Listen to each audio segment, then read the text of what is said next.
ओम शांति। आज एक बहन का बहुत सुंदर अनुभव आया। इन्होंने बताया कि कैसे जब इन्होंने जगदम्बा माँ के आगे अपनी प्रार्थना रखी ना, तो कैसे माँ ने इनको परमात्मा से मिला दिया। तो अगर आपको ये अनुभव अच्छे लगते हो तो आप आगे ज़रूर शेयर कीजिएगा, क्योंकि जब हम अनुभव सुनते हैं ना तो हम बाबा के बच्चों को बहुत बल मिलता है। जो अंदर में उमंग उत्साह जो हमारा कम हो जाता है ना, वो अनुभव सुनने से फिर से हम उमंग उत्साह में आ जाते हैं। और बाबा कहते हैं ना कि किसी आत्मा को उमंग उत्साह में ले आना सबसे बड़ी सेवा है।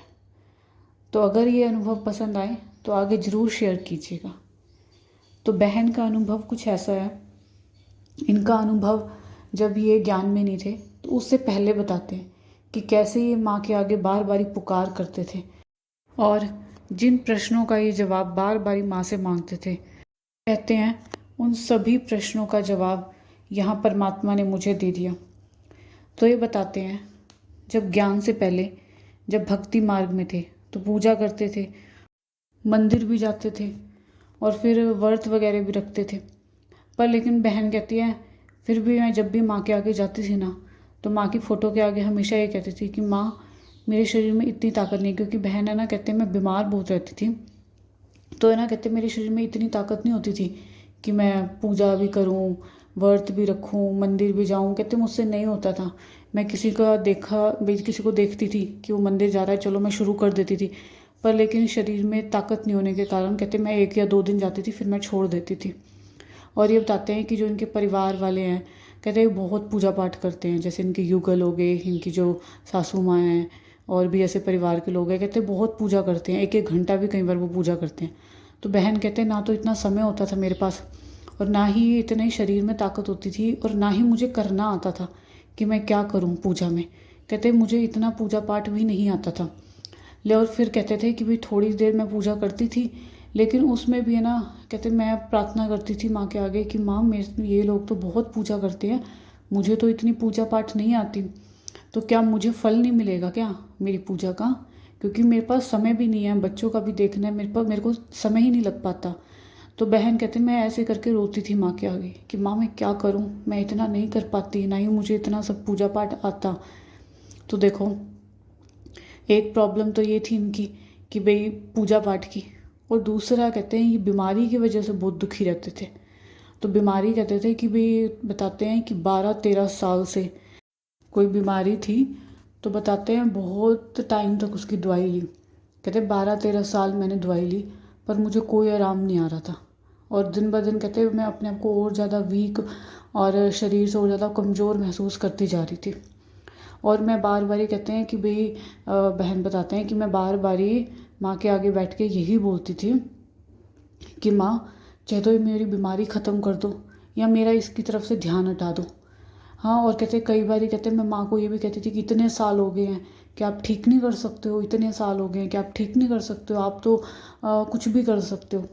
लेकिन फिर बहन कहती थी एकदम मुझे तुरंत यह याद आता था कि हाँ, ये मेरे कोई ना कोई गंदा कर्म मैंने कर रखा है जो मेरा अब आगे आ रहा है, और उसको तो जो मैंने विकर्म कर रखे हैं उसको तो माँ भी ख़त्म नहीं कर सकती। जो मैंने गंदे कर्म किए हैं वो तो मुझे ही ख़त्म करने हैं। और कहते मैं बार बार माँ के आगे बैठ के ये पुकार भी करती थी कि माँ मैं ऐसा क्या करूँ कि जो मैंने गंदे कर्म किए हैं वो मेरे ख़त्म हो जाएं। कहती थी बार बार ही, कहते मैं एक दिन नहीं, और मैं हर रोज़ जब भी मंदिर में बैठती थी ना तो मैं यही बात बोलती थी। कहते एक तो ये पूजा के लिए बोलती थी कि मैं इतना पूजा के लिए टाइम नहीं दे पाती माँ, और दूसरा कहते हैं कि भाई मैं क्या करूँ कि ये जो मेरे सारे विकर्म है वो विनाश हो जाए, कि भाई ये सारे ख़त्म हो जाए। मैं ऐसा क्या करूँ कि जो मेरी बीमारी है इतने सालों की वो मेरी ख़त्म हो जाए। तो देखो, बाबा ने तो यहाँ आके दोनों प्रॉब्लम का सलूशन कर दिया इनका। तो ये बताते हैं कि अब तो चाहे पूजा पाठ, कहते हैं अब तो थोड़ा कम हो गया मेरा, लेकिन कहते हैं कि पूजा पाठ अब तो मैं सारा दिन, ऐसा लगता है कि मैं सारा सुबह से लेकर शाम तक, चाहे मैं मंदिर में बैठूं या ना बैठूं, मैं सुबह से शाम तक उस परमात्मा के से कनेक्ट होती हूँ ना, तो मुझे ऐसा लगता है मेरा टाइम सफल हो गया। क्योंकि पहले ये कहते हैं मन में मतलब डर रहता था कि मैंने आज पूजा नहीं करी तो कुछ गलत ना हो जाए, आज मैंने पूजा नहीं करी तो मेरे साथ कुछ गलत ना हो जाए, परिवार के साथ कुछ गलत ना हो जाए। कहते पहले तो ये डर रहता था अंदर में, कहते अब तो बाबा ने इतना सरल और सहज मुझे रास्ता दिखा दिया कि मैं सुबह से शाम तक भी बाबा को याद कर सकती हूँ। और कहते अब तो मुझे लगता है कि मेरा जीवन सफल हो रहा है, मेरी एक एक सांस सफल कर रहा है बाबा। और दूसरा, विकर्म विनाश का भी बाबा ने बता दिया। ये बहन कहते हैं मुझे तो था ही नहीं कि विकर्म विनाश भी होते हैं। मुझे तो था कि सारी उम्र जो हमने गंदे कर्म किए हैं वह उसके साथ हमें जीना ही पड़ेगा, कोई रास्ता ही नहीं है। हाँ, कोई दान पुण्य कर लेंगे, कोई अच्छा कार्य कर लेंगे तो शायद हमारे थोड़े से पाप हल्के हो जाएं, पर लेकिन हमारे विकर्म भी विनाश हो सकते हैं, ये भी बात बाबा ने हमें बताई। तो बाबा तो बोलता है ना कि अगर डायरेक्ट मुझसे योग लगाओगे तो तुम्हारे विकर्म विनाश होंगे। कहते अब तो मुझे ये भी पता लग गया कि किस तरह मेरे विकर्म विनाश होंगे। एक चीज़ और बहन ने हमारे साथ शेयर करी।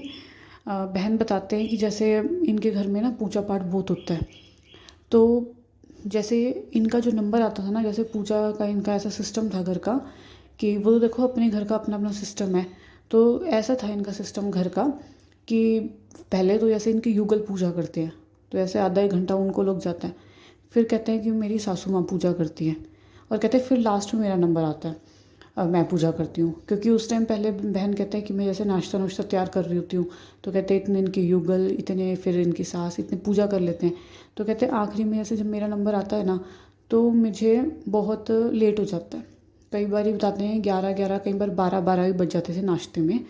तो मन में होता था कि नहीं, पूजा करके ही मैं खाना खाऊं। लेकिन जब पूजा करके खाना खाते थे तो बहन कहते हैं कई बार इतना लेट हो जाता था कि 12 बजे मैं नाश्ता करती थी। तो ऐसे ना काफ़ी दिन तक जब होता रहा ना ये रूटीन, तो कि बहन कहते हैं मेरे को बहुत ज़्यादा अंदर में कमज़ोरी महसूस होने लग गई थी। तो कहते हैं उसके बाद पूजा पाठ फिर थोड़ा सा कम करना शुरू कर दिया था, क्योंकि फिर वो बॉडी में कमज़ोरी महसूस हो रही थी बिना खाए। और बहन कहते हैं जब खा के पूजा कर लूँ तो मन करता था कि मैं कैसे करूँ पूजा, भाई अब तो मैंने खा लिया। क्योंकि हमारा भक्ति मार्ग का ही रिवाज है ना कि भाई बिना खाए अब पिए पहले पूजा करो फिर खाओ। तो बहन कहते हैं दोनों तरफ से मेरी दुविधा रहती थी, करूँगी तो मुश्किल हो जाता था कि भाई लेट हो गई, शरीर में कमज़ोरी महसूस हो रही है, और अगर खा के करूँगी तो मन में रहता था कि मैंने तो खाना खा लिया, अब कैसे मेरी पूजा स्वीकार होएगी। तो बहन कहती मैं बहुत दुविधा में थी, और बाबा ने तो मुझे सारी दुविधा से बाहर निकाल दिया। और बहन बताते हैं कि जिस बीमारी की वजह से इतने सालों से दुखी थे ना ये, बाबा ने मेरी वो बीमारी भी दूर कर दी है। और अब कहते हैं कि मेरा तन बिल्कुल स्वस्थ है। और ये भी बताते हैं कि बाबा ने तो मेरा तन नहीं, बाबा ने तो मेरा मन भी स्वस्थ कर दिया। बाबा ने मेरा मन भी स्वस्थ कर दिया और बाबा ने मेरा तन भी स्वस्थ कर दिया।